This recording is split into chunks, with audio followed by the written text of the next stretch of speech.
বিসমিল্লাহির রহমানির রহিম। আসসালামু আলাইকুম। অনলাইন ক্লাসরুম, মহিলা কলেজ, চট্টগ্রাম। বিষয় মনোবিজ্ঞান, প্রথম পত্র, শ্রেণী একাদশ। আর এই মুহূর্তে আমি তোমাদের সঙ্গে আছি শাহনাজ পারভিন। প্রিয় শিক্ষার্থী, কেমন আছো? আশা করি ভালো আছো। ভালো থাকার জন্য সদা সর্বদা আমরা যেমন দোয়া করব, তেমনি তোমরা নিজেরাও সচেষ্ট থাকবে। আর যে মহামারী চলছে, অনেক দিন হলো চলছে, জানি না কতদিন চলবে। তবে এই মহামারীতে যে কাজগুলো আমাদের করণীয় বলা হয়েছে বা করলে আমরা ভালো থাকব, সেগুলো আমাদের অভ্যাসে পরিণত করে নিতে হবে। এবং এই কাজগুলো করেই আমরা সবাই মিলে ভালো থাকার চেষ্টা করব। ইনশাল্লাহ ভালো থাকব। তাহলে আসো পড়াশোনায় আসি। আমরা বেশ কিছুদিন থেকে পড়ছিলাম সংবেদন ও প্রত্যাখ্যান অধ্যায়টা, তাই আজকেও আমি সেই সংবেদন এবং প্রত্যাখ্যান অধ্যায় থেকেই পড়াবো। আজকের অধ্যায়ের নামও সংবেদন এবং প্রত্যাখ্যান। গত দিনে আমি তোমাদের শেষ পর্যায়ে যেটা পড়িয়েছিলাম সেটা হচ্ছে অধ্যাস। অধ্যাস কাকে বলে সেই সংজ্ঞাটা একটু বলেছিলাম, আবার অলিক প্রত্যাখ্যান কাকে বলে সেই সংজ্ঞাটাও বলেছিলাম। অধ্যাস এবং অলিক প্রত্যাখ্যান। অধ্যাসে উদ্দীপক থাকবে, কিন্তু এটা আমরা ভুলভাবে প্রত্যাখ্যান করব। উদ্দীপক থাকা সত্ত্বেও আমরা প্রত্যাখ্যানটাকে যখন সঠিক করব না, ভুল প্রত্যাখ্যান করব, ভুল ব্যাখ্যা করব যখন, সেটাই হবে আমাদের অধ্যাস। আর অলিক প্রত্যাখ্যানে কোনো উদ্দীপকই থাকবে না, কিন্তু আমরা সেই উদ্দীপকটাকে কল্পনা করে প্রত্যাখ্যান করব, সেটা হচ্ছে আমাদের অলিক প্রত্যাখ্যান।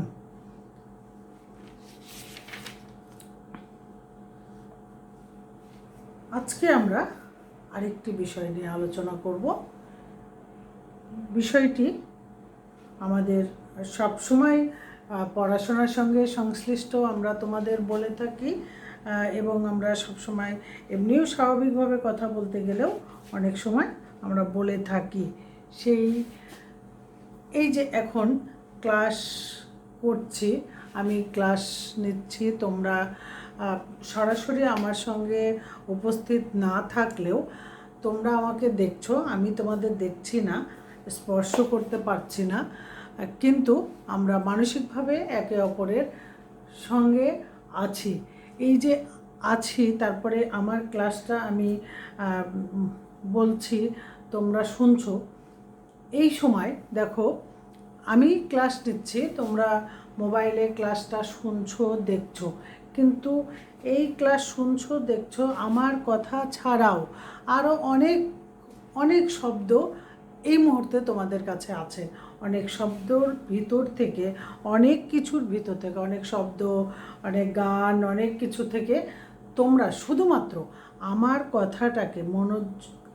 কথাটাকে শোনার চেষ্টা করছো বা শুনছো। এই যে অনেকগুলো বিষয় থেকে শুধুমাত্র আমার কথাটা শুনছো অথবা বুঝতে চেষ্টা করছো, এই জিনিসটাই আজকে আমরা বুঝবো। এই ব্যাপারটাকেই আমরা বলছি মনোযোগ। অর্থাৎ অনেকগুলো বিষয় আছে, কিন্তু শুধুমাত্র একটি অথবা দুটি বিষয়ের প্রতি যখন আমাদের চেতনার কেন্দ্রে নিয়ে যাই একটি বিষয়কে, সেই বিষয়টাকেই আমরা বলছি মনোযোগ। আমরা একই সঙ্গে যা কিছু প্রত্যাখ্যান করি তার সব বিষয়ের প্রতি সমানভাবে মনোযোগ দিতে পারি না, কারণ সব বিষয়ের প্রতি একই সময় আমাদের মানসিক সচেতন ক্রিয়াকে নিবিষ্ট করা কখনো সম্ভব নয়। কাজেই সাধারণত একটি বিষয়ের পরে আরেকটি বিষয়ে আমরা মনোসংযোগ করি, অর্থাৎ একটি মনোযোগ দেওয়ার পরে বা সংযোগ দেওয়ার পরে আরেকটি বিষয়ের পরে মনোসংযোগ করি। সেজন্য মনোযোগ বলতে আমরা সাধারণত বুঝে থাকি অসংখ্য বিষয়বস্তুর মধ্যে একটি বিষয়কে নির্বাচন করে তার উপর মানসিক সচেতন ক্রিয়াকে নিবিষ্ট করা এবং অন্যান্য বিষয় থেকে মানসিক সচেতন ক্রিয়াকে সাময়িকভাবে দূরে সরিয়ে নেওয়া। এই যে আমি বললাম যে আমার ক্লাসটা তোমরা এখন মনোযোগ দিয়ে শুনছো, কিংবা আমার কথাই বলি, আমি এখন ক্লাস করছি, আমি তোমাদের সঙ্গে ক্লাস নিচ্ছি, তোমাদেরকে বোঝানোর চেষ্টা করছি।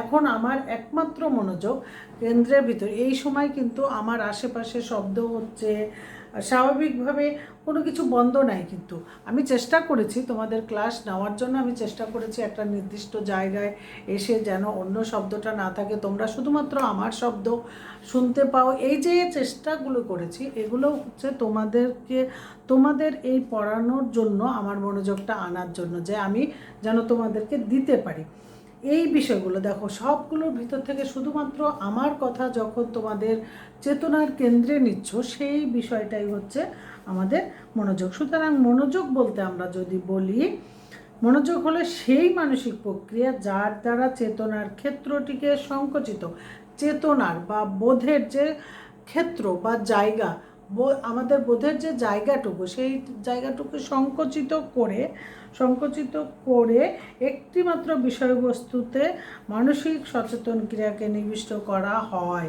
বা করি, সেটাই হচ্ছে আমাদের মনোযোগ। তাহলে মনোযোগ বলতে আমরা কি বলছি, অনেকগুলো বস্তুর ভিতর থেকে যখন একটি বিষয়ের প্রতি আমাদের সচেতন যে ক্ষেত্র আছে, সেই ক্ষেত্রটিকে সংকুচিত করে একটি বিষয়ের প্রতি যখন আমরা নিবিষ্ট করি, ক্রিয়াকে নিবিষ্ট করি, সচেতন ক্রিয়াকে, সেটাই হচ্ছে আমাদের মনোযোগ।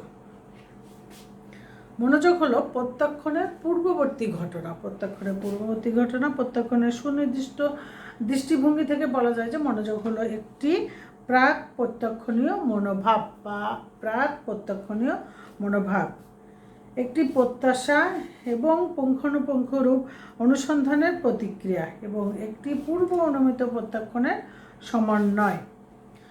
ক্রাইডার, গোথাল, স্কেভানন এবং অন্যান্য সলোমন বলেছেন, মনোযোগ হলো সেই নিয়ন্ত্রণ প্রক্রিয়া, নিয়ন্ত্রণ কিন্তু করছে আমরা, সেই জন্য উনি বলেছেন মনোযোগ হলো সেই নিয়ন্ত্রণ প্রক্রিয়া যা কোনো তথ্য সংবেদীয় স্মৃতি থেকে স্বল্পস্থায়ী স্মৃতিতে যাবে তা পরিচালনা করে। অর্থাৎ নিয়ন্ত্রণ করে কোন তথ্য আমাদের সংবেদীয় স্মৃতি থেকে স্বল্পস্থায়ী স্মৃতিতে যাবে, সেইটা নিয়ন্ত্রণ করছে, সেই প্রক্রিয়াটিকেই আমরা বলছি মনোযোগ।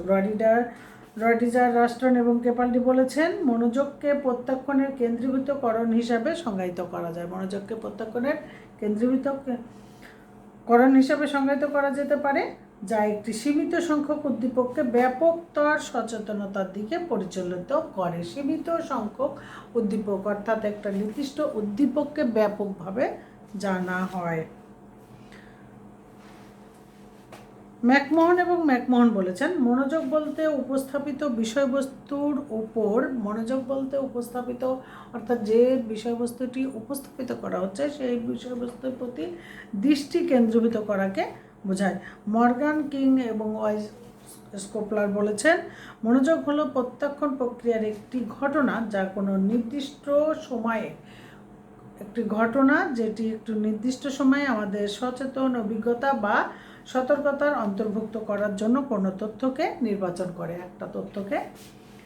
নির্বাচন করে। অর্থাৎ আমরা সবগুলো আলোচনা করি, যদি আলোচনা থেকে আমরা একটা সংজ্ঞায় আসতে পারি বা একটা সংক্ষেপে বলতে পারি, সেটি হচ্ছে যে মানসিক প্রক্রিয়ার মাধ্যমে চেতনাকে একাধিক বিষয় থেকে সরিয়ে, আমাদের যে চেতনা আছে সেই চেতনাটিকে একাধিক বিষয়বস্তু থেকে সরিয়ে এনে শুধুমাত্র একটি নির্দিষ্ট বিষয় সীমাবদ্ধ করা হয়, তাকে মনোযোগ বলে। উদ্দীপক প্রতিক্রিয়ার ভিত্তিতে বলা যায়, অসংখ্য উদ্দীপক বা একই উদ্দীপকের বিভিন্ন বৈশিষ্ট্যের মধ্যে কেবলমাত্র নির্দিষ্ট কোনো উদ্দীপক বা উদ্দীপকের নির্দিষ্ট বৈশিষ্ট্যর প্রতি প্রতিক্রিয়া করার মানসিক যে প্রক্রিয়া, সেটাকে কেন্দ্র করে মনোযোগের অবস্থান, বা সেই অবস্থাকেই কেন্দ্রীয় অবস্থাকে মনোযোগ বলা হয়। আমরা এই চিত্রটার দিকে একটু লক্ষ্য করি, তাহলে আমরা মনোযোগের সংজ্ঞা পেয়ে যাব। এই যে ক লিখেছি আমি, দেখো একটা বৃত্ত, এটা হচ্ছে আমাদের চেতনার অবস্থা, চেতনার কেন্দ্র হচ্ছে এই ক, আর চেতনার প্রান্ত হচ্ছে খ। অর্থাৎ এই কেন্দ্রের ভিতর উদ্দীপক দেখো, প্রান্তে অনেকগুলো উদ্দীপক আছে। আমি 10টা উদ্দীপকের কথা বলেছি, 1 2 3 4 5 6 করে আমি 10টা উদ্দীপকের কথা বলেছি। চেতনার ভিতরে সক্রিয়ভাবে একটা উদ্দীপক শুধুমাত্র কেন্দ্রে গেছে। দেখো আশেপাশে অনেকগুলি উদ্দীপক আছে, অনেকগুলি উদ্দীপক থেকে শুধুমাত্র একটি উদ্দীপক চেতনার কেন্দ্রে গেছে। এই কেন্দ্রে যাওয়াটাই, এই পুরা প্রসেসটাই, পুরা পদ্ধতিটাই হচ্ছে আমাদের মনোযোগ। আর মনোযোগের কেন্দ্রটাকে আমরা বলছি, মনোযোগের যে উদ্দীপকটি ভিতরে যেতে পেরেছে এটাই হচ্ছে মনোযোগের কেন্দ্র, এটা হচ্ছে মনোযোগের কেন্দ্র। আর এই অংশগুলি হচ্ছে আমার মনোযোগের প্রান্ত। এই যে ক দেখছো, এখান দিয়ে যেগুলি উদ্দীপকগুলি আছে এগুলি হচ্ছে আমার মনোযোগের প্রান্ত। আর যে উদ্দীপকটি ভেদ করে চলে গেছে চেতনার কেন্দ্রে, সেটাই হচ্ছে আমাদের সচেতন কেন্দ্রে চলে গেছে, সেটাই হচ্ছে মনোযোগের কেন্দ্র। এই হচ্ছে আমাদের মনোযোগ। এরপরে আসো আমরা আলোচনা করি, তাহলে আমাদের মনোযোগ কী হলো আমরা আবার একটু জেনে নিই। মনোযোগ হচ্ছে অসংখ্য উদ্দীপকের ভিতর থেকে যদি শুধুমাত্র একটি উদ্দীপককে আমাদের সচেতন কেন্দ্রে কেন্দ্রীভূত করি, সেই অবস্থাকেই আমরা বলছি মনোযোগ।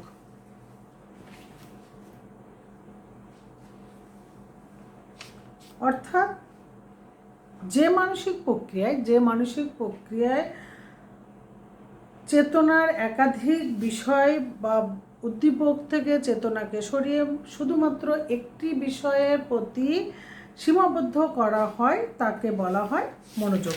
এখন আমাদের মনোযোগের বৈশিষ্ট্য দেখো, এই যে মনোযোগ বললাম, মনোযোগের কতগুলি বৈশিষ্ট্য আছে। মনোযোগের কতগুলি বৈশিষ্ট্যের কথা আমরা আলোচনা করব। তার প্রথমেই আমরা বলবো মনোযোগের যে বৈশিষ্ট্যগুলো আছে, প্রথমেই আমরা বলবো মনোযোগ নির্বাচনধর্মী। মনোযোগের কতগুলো বৈশিষ্ট্যের কথা এখানে লিখেছি আমি।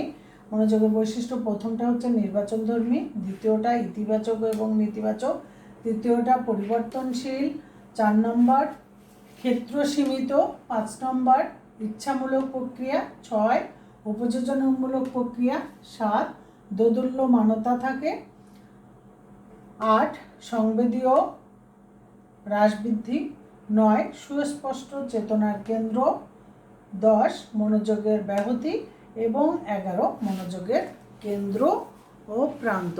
তাহলে প্রথমেই আমরা আসি আলোচনায় মনোযোগ নির্বাচনধর্মী। প্রথম কথাটা যেটা বলেছি, মনোযোগের বৈশিষ্ট্যের মধ্যে প্রথম কথাটা আসছে মনোযোগ নির্বাচনধর্মী।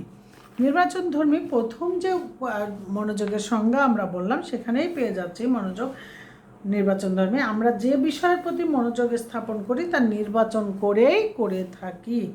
একসঙ্গে বহু সংখ্যক উদ্দীপক আমাদের চেতনায় আঘাত করতে পারে, কিন্তু যে উদ্দীপকটি আমাদের প্রয়োজন সাধন করে অথবা যে উদ্দীপকটির আকর্ষণীয় ক্ষমতা বেশি সেটি নির্বাচন করে আমরা তার প্রতি মনোযোগী হই। তাই মনোযোগ কি নির্বাচনমূলক। দেখো একটা ছোট্ট উদাহরণ আমরা বলতে পারি। খেলার মাঠে, ফুটবল খেলার মাঠে 22 জন খেলোয়াড় খেলা করে, দুটি দলে 22 জন খেলোয়াড় খেলা করে, কিন্তু কোনো একজন খেলোয়াড় যদি আমার বিশেষ পরিচিত হয় অথবা কোনো একজন খেলোয়াড়কে আমি বিশেষভাবে পছন্দ করি, তাহলে দেখা যাবে 22 জন খেলোয়াড়ের মধ্যে মাঠের মধ্যে ওই একজন খেলোয়াড়কে আমি সবসময়ই দেখতে পাবো এবং কখনোই সেই একজন খেলোয়াড় আমার চোখের বাইরে যাবে না, মানে দৃষ্টির বাইরে যাবে না। তাহলে আমরা 22টা উদ্দীপকের মধ্যে থেকে শুধুমাত্র একটি উদ্দীপককে আমাদের সচেতন কেন্দ্রে স্থাপন করেছি, অর্থাৎ এই যে সচেতন কেন্দ্র নিয়ে গেছি, এটাই হচ্ছে মনোযোগের কেন্দ্র। আর সেইটাই হচ্ছে আমাদের কি সচেতন কেন্দ্রে যেভাবে নিয়ে গেছি সেই প্রক্রিয়াটাকেই আমরা বলছি মনোযোগ। আর এই যে আমরা একটা নিয়ে গেছি এটাই হচ্ছে মনোযোগের বৈশিষ্ট্য একটি, যে মনোযোগ নির্বাচনধর্মী। দ্বিতীয় আসো মনোযোগ ইতিবাচক এবং নেতিবাচক। মনোযোগ ইতিবাচক এবং নেতিবাচক। কতগুলো উদ্দীপক আছে যেগুলো আমাদের পেশনাকে নিবৃত্ত করে, অর্থাৎ পেশনার পরিতৃপ্তি ঘটায়। আবার কতগুলো উদ্দীপক আছে যা পেশনার পরিতৃপ্তির পথে অন্তরায় হয়ে দাঁড়ায়, অর্থাৎ পরিতৃপ্তি তো ঘটায়ই না, বরং বাধার সৃষ্টি করে। যে বিষয় বা বস্তু আমাদের পেশনার পরিতৃপ্তি ঘটায় তার প্রতি সাড়া দেওয়া হলো মনোযোগের ইতিবাচক দিক। আর যে পেশনার পরিতৃপ্তিতে বাধার সৃষ্টি করে সেটা বর্জন করা, সেটা বাতিল করা, ছেড়ে দেওয়া বা সেখান থেকে সরে আসা, এগুলোকে আমরা বলছি নেতিবাচক দিক। মনোযোগের ইতিবাচক এবং নেতিবাচক দুটি দিকই সমান গুরুত্বপূর্ণ। এরপরে আসে মনোযোগ পরিবর্তনশীল। মনোযোগ পরিবর্তনশীল। এই যে মনোযোগের কথা আমরা বললাম, মনোযোগের প্রথমেই আমরা বলেছি অসংখ্য উদ্দীপকের প্রতি মনোযোগ না দিয়ে একটি উদ্দীপকের প্রতি আমরা মনোযোগ দিই বা চেতনার কেন্দ্রে নিয়ে যাই, সচেতন কেন্দ্রে নিয়ে যাই, সেটাকেই আমরা মনোযোগ বলছি।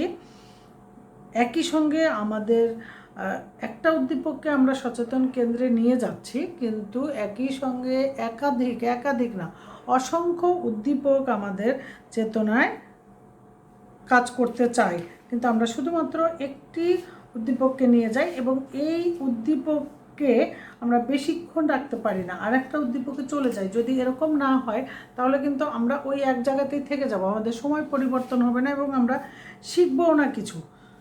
কোনো উদ্দীপকের প্রতি মনোযোগ নিবিষ্ট হলে সঞ্চালনমূলক প্রতিক্রিয়া দেখা দেয়। কোনো উদ্দীপক আমাদের ইন্দ্রিয়ে আঘাত করলে স্নায়ুসমূহ সক্রিয় হয়ে ওঠে, স্নায়ুগুলো সক্রিয় হয়ে উঠছে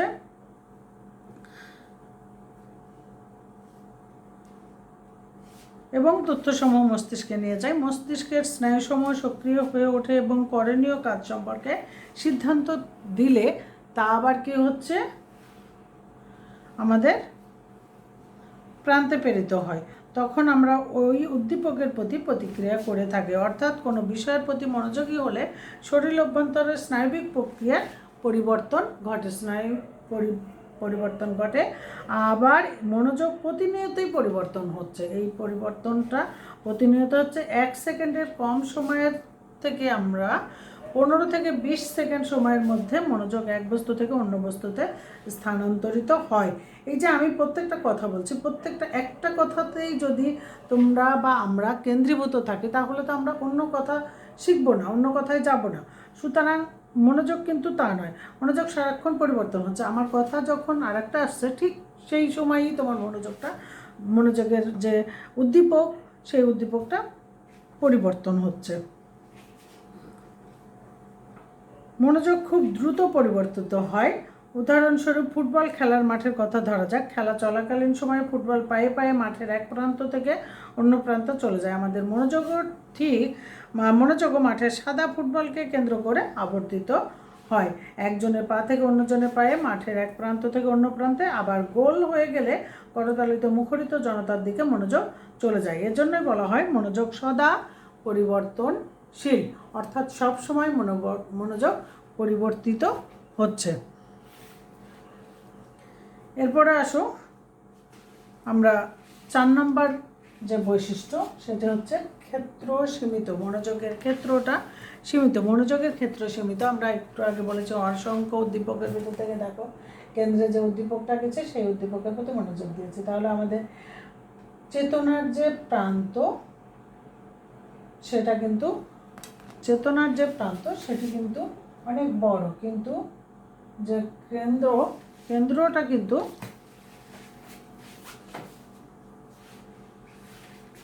নামটা বলছিল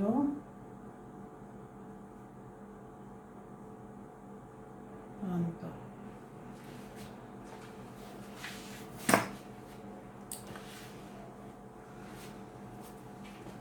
সাধারণত একাধিক বিষয়ের একই সাথে মনোযোগ দেওয়া সম্ভব হয় না। গভীর মনোনিবেশ সহকারে পড়া মুখস্থ করার সময় পাশে বসে কেউ যদি অন্যের সাথে ফিসফিস করে গল্প করে তাহলে মুখস্থ করা খুব কঠিন হয়ে পড়ে, কারণ আমাদের মনোযোগ ওই ফিসফিস কথার প্রতি চলে যায়, আমরা তখন মনোযোগী হই ওই কথাতে, সেজন্য আমাদের পড়াটা আর মুখস্থ হতে চায় না। কবি মাইকেল মধুসূদন দত্ত একই সঙ্গে 4টি বিষয়ে মহাকাব্য, উপন্যাস, নাটক, প্রবন্ধ, শ্রুতিলিপি বা শ্রুতি লিখন দিতে পারতেন। অবশ্যই এগুলো ব্যতিক্রম, এই ধরনের মেধা ব্যতিক্রম আমরা সাধারণত একই সঙ্গে একটি বিষয়ের প্রতি মনোযোগী হতে পারি।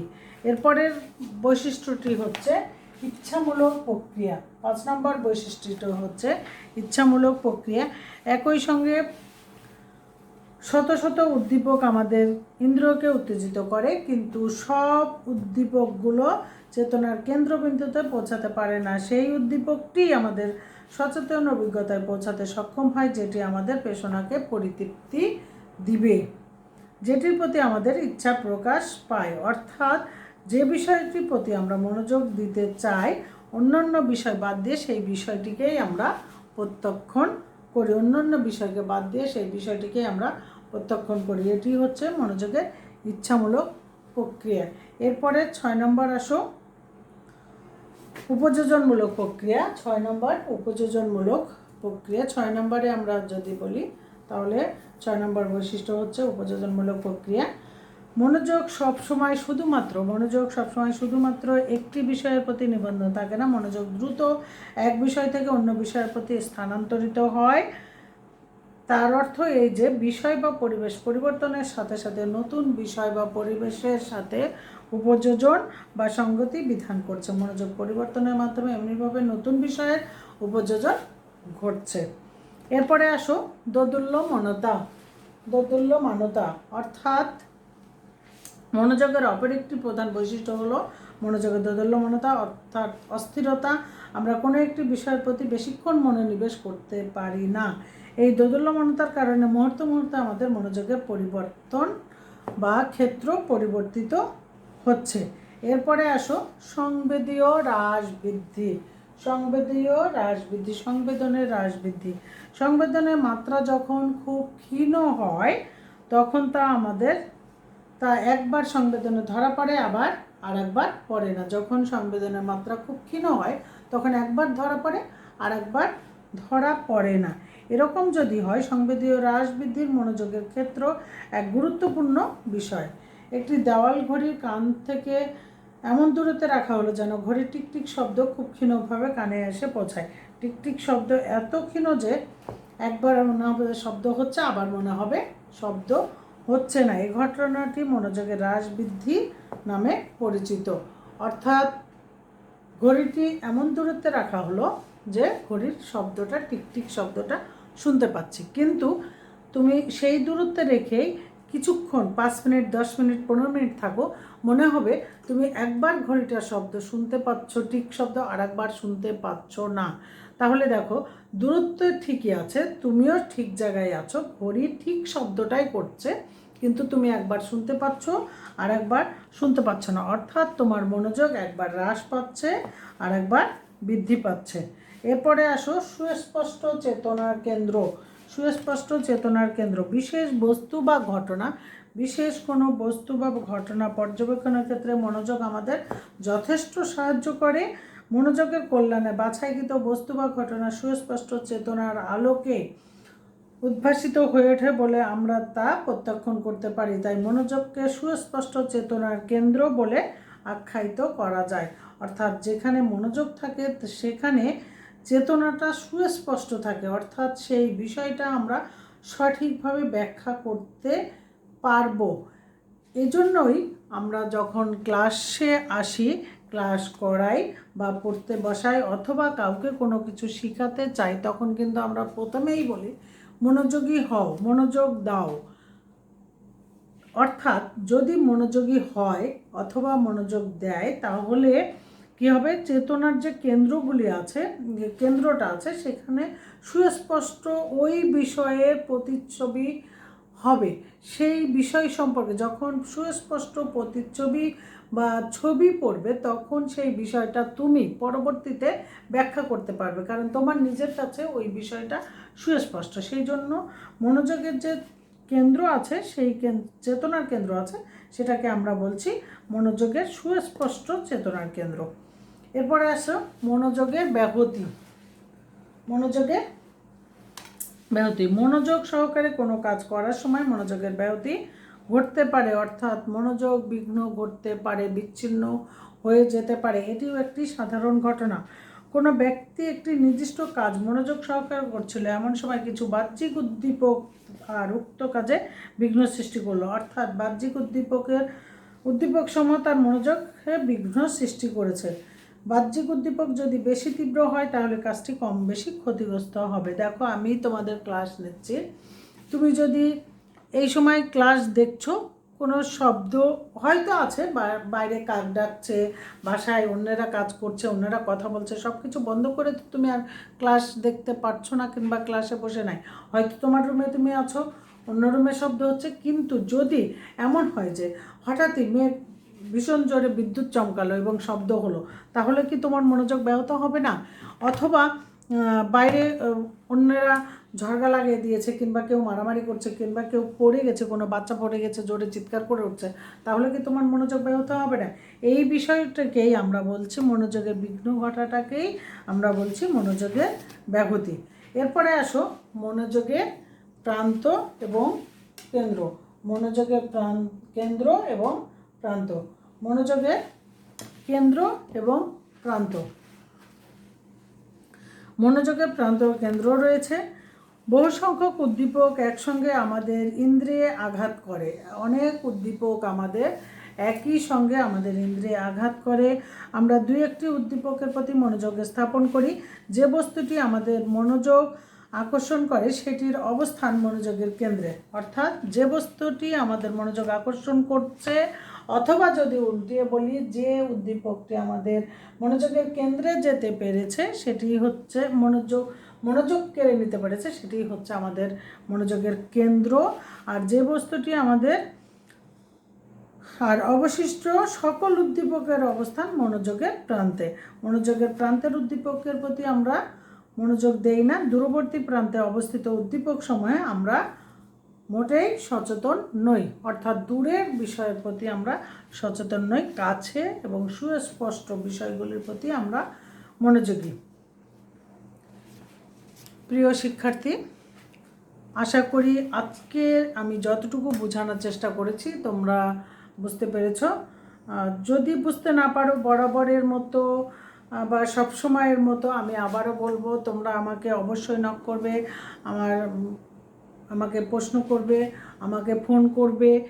যে কোনো উপায়ে যে বিষয়টুকু, যে অংশটুকু, যে কথাটা বুঝতে পারছো না আমার কাছে বুঝিয়ে চাইবে অথবা প্রশ্ন করবে। আমি অবশ্যই তোমাদের সেই প্রশ্নের উত্তর দিব অথবা বুঝিয়ে দেওয়ার চেষ্টা করব। তারপরে আমরা বলবো, এখন যে মহামারী, সেই মহামারী থেকে বাঁচার জন্য যে উপায়ে, যেমন করে আমাদের ভালো থাকতে হয়, যে স্বাস্থ্যবিধিগুলো মানা উচিত, সেগুলো আমরা অবশ্যই মানব। বাসায় থাকব, প্রয়োজন ছাড়া বাইরে বের হব না। যদি বাইরে বের হই অবশ্যই আমরা কি করব, ডবল মাস্ক ব্যবহার করব, আর স্যানিটাইজার একটা কাছে রাখবো, মাঝে মধ্যে হাতে স্যানিটাইজার নেব, বাসায় এসে গোসল করে ফেলবো, কাপড় চোপড় পরিবর্তন করে তারপরে অন্যদের কাছে যাব বা কোনো কাজ করব। এইভাবে যদি আমরা মেনে চলি, ইনশাল্লাহ আমরা ভালো থাকব। এই প্রার্থনা করে আজকের ক্লাস শেষ করছি। আল্লাহ হাফেজ।